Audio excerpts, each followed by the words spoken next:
Hello students, so last week we kind of discussed our new chapter book that we're beginning called Number the Stars by Lewis Lowry. And we kind of discussed just some context clues we kind of gained from the book and the title. So we looked and I remember us pointing out the Star of David, which we know that's a religious symbol, and we related that to the Jewish faith. So we know that it has something to do with the Jewish faith and their people. And we also saw a little girl, and some of you discussed how it could be the girl looks really sad, so maybe this is a sad story, but we didn't know really what time frame. So we're going to start beginning this book, and we're going to read, and we'll stop at a good stopping point and make some inferences. Chapter 1, Why Are You Running? I'll race you to the corner, Ellen. Anne-Marie adjusted the thick leather pack on her back so that her schoolbooks balanced evenly. Ready? She looked at her best friend. Ellen made a face.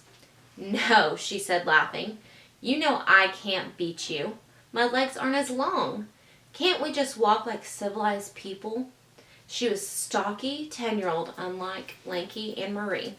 We have to practice for the athletic meet on Friday. I know I'm going to win the girls' race this week. I was second last week, but I've been practicing every day. Come on, Ellen. Anne-Marie pleaded, eyeing the distance to the next corner of the Copenhagen street. Please? Ellen hesitated, then nodded and shifted her own rucksack of books against her shoulders. Oh, all right. Ready, she said. Go, shouted Anne-Marie, and the two girls were off racing along the residential sidewalk. Anne-Marie's silvery blonde hair flew behind her, and Ellen's dark pigtails bounced against her shoulders.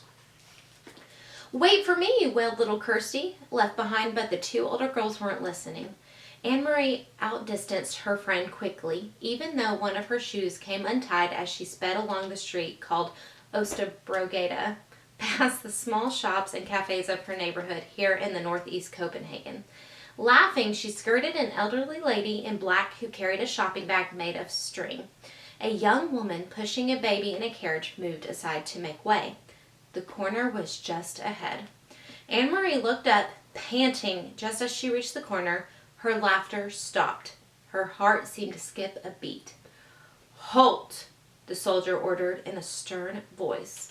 The German word was as familiar as it was frightening. Anne-Marie had heard it often enough before, but it had never been directed at her until now. Behind her, Ellen also slowed and stopped. Far back, little Kirsty was plodding along, her face in a pout because the girls hadn't waited on her. Anne-Marie stared up. There were two of them. That meant two helmets, two sets of cold eyes glaring at her, and four tall, shiny boots planted firmly on the sidewalk, blocking her path to home. And it meant two rifles gripped in the hands of the soldiers. She stared at the rifles first, then finally she looked into the face of the soldier who had ordered her to halt. Why are you running? The harsh voice asked. His Danish was very poor. 3 years, Anne-Marie thought with contempt. 3 years they've been in our country, and still they can't speak our language. I was racing with my friend, she answered politely. We have races at school every Friday, and I want to do well, so I... Her voice trailed away, the sentence unfinished. Don't talk so much, she told herself. Just answer them, that's all. She glanced back. Ellen was motionless on the sidewalk, a few yards behind her. Farther back, Kirsty was still sulking and walking slowly toward the corner. Nearby, a woman had come to the doorway of a shop and was standing silently watching. One of the soldiers, the taller one, moved toward her. Anne-Marie recognized him as the one she and Ellen always called in whispers, the giraffe, because of his height and the long neck that extended from his stiff collar. He and his partner were always on this corner. He prodded the corner of her backpack with the stock of his rifle. Anne-Marie trembled. What is in here? He asked loudly. From the corner of her eye, she saw the shopkeeper move quietly back into the shadows of the doorway out of sight. School books, she answered truthfully. Are you a good student? The soldier asked. He seemed to be sneering. Yes. What is your name? Anne-Marie Johansson. Your friend, is she a good student too? He was looking beyond her at Ellen, who hadn't moved. Anne-Marie looked back too, and saw that Ellen's face, usually rosy-cheeked, was pale, and her dark eyes were wide. She nodded at the soldier. Better than me, she said. What is her name? Ellen. And who is this? He asked, looking to Anne-Marie's side. Kirsty had appeared there suddenly, scowling at everyone. My little sister. She reached down for Kirsty's hand, but Kirsty, always stubborn, refused it and put her hands on her hips defiantly. The soldier reached down and stroked her little sister's short, tangled curls.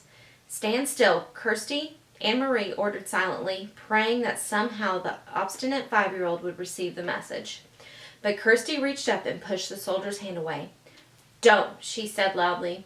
Both soldiers began to laugh. They spoke to each other in rapid German that Anne-Marie couldn't understand.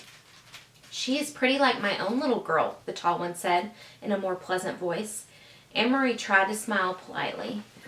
Go home, all of you. Go study your school books. And don't run. You look like hoodlums when you run. The two soldiers turned away. Quickly, Anne-Marie reached down again and grabbed her sister's hand before Kirsty could resist. Hurrying the little girl along, she rounded the corner. In a moment, Ellen was beside her.